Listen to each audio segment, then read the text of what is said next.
बताएंगे। ठीक है, एक ही नियम में क्या होता है, कोई चीज हमको बाजार में किस रेट में मिलती है, उसका वैल्यू कितना है, या कितने रुपए में कोई चीज कितना मिलेगी, इसकी जानकारी के लिए। तो ये जानिए, आप ये चीज जाने रहिए। पहले किलो कुछ अगर वजन का दाम बताया है और फिर दाम वजन दे करके दाम पूछ रहा है, तो हमको क्या करना होगा, वजन को आगे लिखना होगा। यानी 1000 ग्राम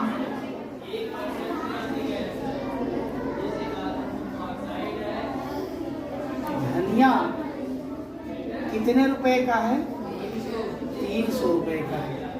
ठीक है, तो 1 ग्राम धनिया कितने रुपए का होगा, बराबर 300 बटे में 1000 बटे में चला जाएगा।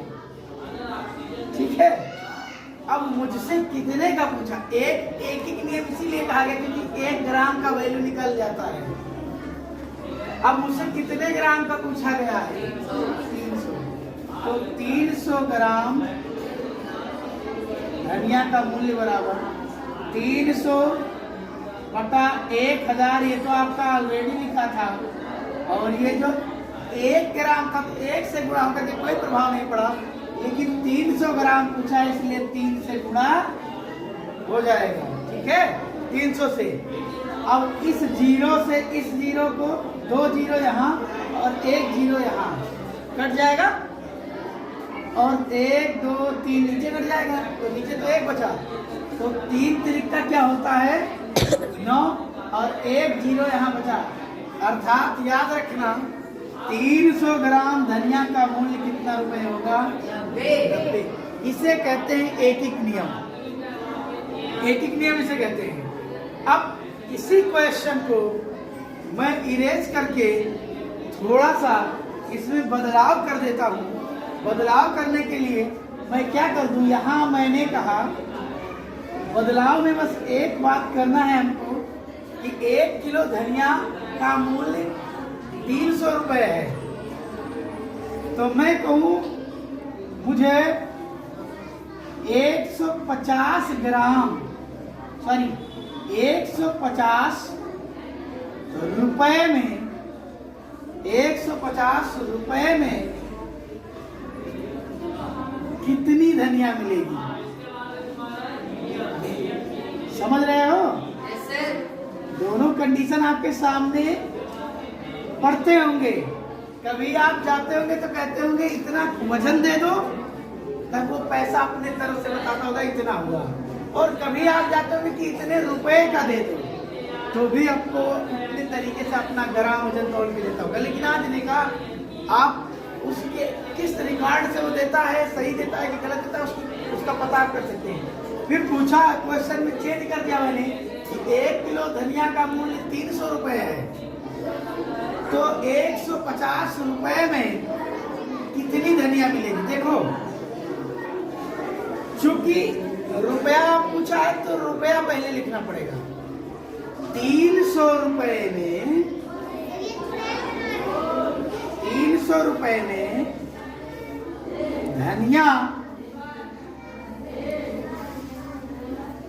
जो हमको मिलता है वो मिलता है 1000 ग्राम मिलता है।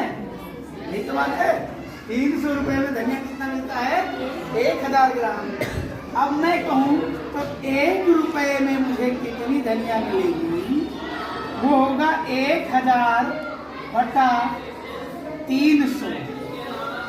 ठीक है, अब मैं कहूँ कि कितने रुपए मुझे लेना है, 150।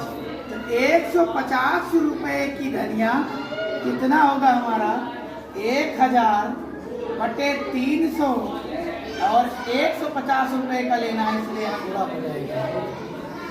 2 जीरो से 2 जीरो ऊपर ऑलरेडी कैंसिल हो जाएगा, और 3 से 1 बार, 3 से 5 बार तो जीरो बढ़ जाएगा। 50 को जब हम अभी और कोई चीज कटेगा, 3 5 15 हो गया, 2 जीरो से 2 जीरो यहाँ कट गया, तो 3 5 5 एक कम 5 5 से कम 5 तो होगा, हाँ